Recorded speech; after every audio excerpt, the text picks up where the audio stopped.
Ayan, so welcome back po no dito sa De Enrica YouTube channel. At maraming salamat po no sa nag-subscribe sa ating latest content po. Yan po ay about basketball, ayan. About Gilas Pilipinas.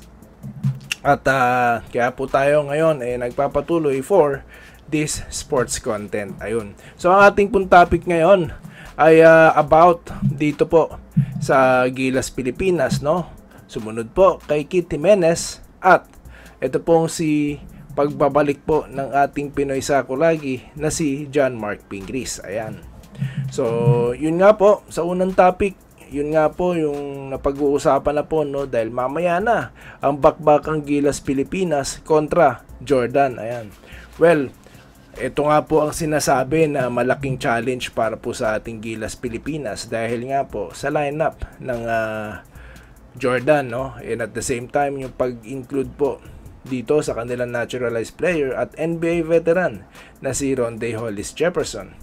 At kabang-kabang po yung skills niya, no, na ipapamalas mamaya dahil tinatawag nga po siyang lefty Kobe, ano?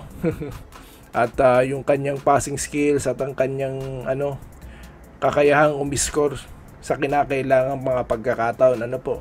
And of course, kaabang-abang din dyan ang defensive plan at ang offensive plan ng ating kupunan, po. At mamaya after the game, meron po tayong update, po. Kaya yun po, no, ang ilang kaabang-abang dyan po sa Asian Games na ginaganap sa China. At ang sumunod po nating topic, well, mabilisan lamang po tayo dito.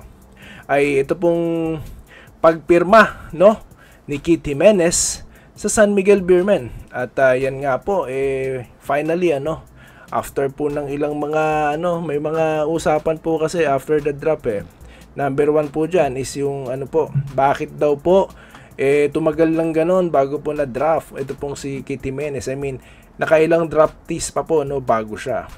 Ang sabi nga po ng ilan, despite ng kanyang kasikatan and popularity sa iba na po nakatingin ang ibang mga team owners po natin, po. Dahil syempre, as a team owner po, mahirap din po kasing mag-include ng player at the same time. Hindi mo rin pa siya papepermahin. Mas, mas tawag dito, mas sasakit po ang kalooban ng fans ng player na ito. Kaya siguro, hindi siya dinirap. Talagang, sa tinignan siguro nila lineup nila, meron na sila mga point guards, no? So, iniisip din nila kung mabibigyan ng playing time, no? So, maraming factors.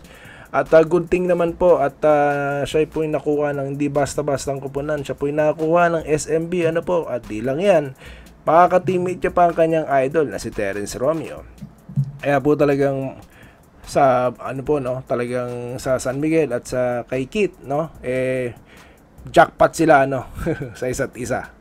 At sumunod naman pong topic ang pagpabalik po ng ating Pinoy Sakuragi sa PBA. Ayan nga, dahil nga napaulat na nag-usap nag-uusap ang dalawang panig sa pagitan ng Blackwater at ito pong si John Mark Pingris. Ayan, so marami na pong nag-i-speculate, no, at excited na pong marami na pabalik po sa hardcourt ang ating Pinoy Sakuragi dahil alam naman po natin na despite of his age, 41 years old, aktibo pa rin ito, no, at talagang masasabi natin fit pa at pwede pa, no. Well, kung titignan nyo siya, batang-bata pa, no, di mo mababaka sa kanya na 41 na siya, no.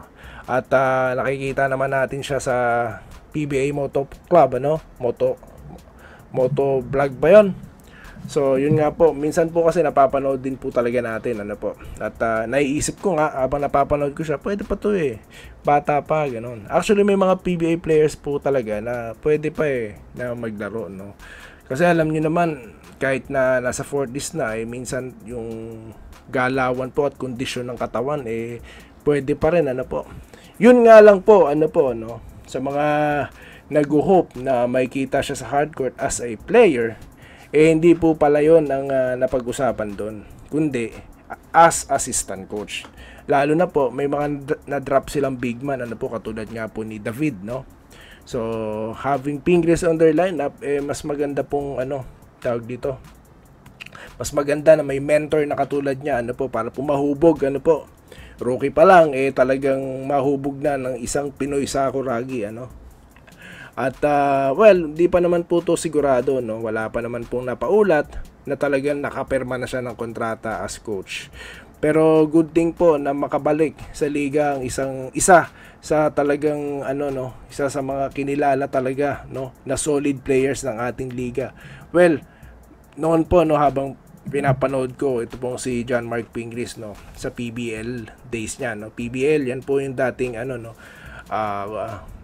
hindi pa po siya, yan po yung parang tawag dito, yung hindi pa po yan professional level, po. Kumbaga dyan po nanggagaling ang mga PBA players, no, na dumadalo sa isang draft pick. At nakikita talaga kung gaano siya talaga noon, ka offensive minded sa kanyang kupunan, no, na well coached if I'm not mistaken. Tapos yun nga, nung pumasok na siya sa PBA, bit niya yun. At syempre, bakas pa sa, nasa memory pa natin ang kanyang mga moments as national player, po, sa Gilas squad. At yun nga po, abang-abang po tayo, no, kung siya po ay makakabalik talaga, no, sa PBA. At yun lamang po, no, ang ating napag-usapan ngayon, mga topics ngayon about sports dito po sa De Enrica YouTube channel. At maraming salamat po sa inyong panonood. At magkita-kita tayong muli dito lamang po sa ating channel. Maraming salamat po.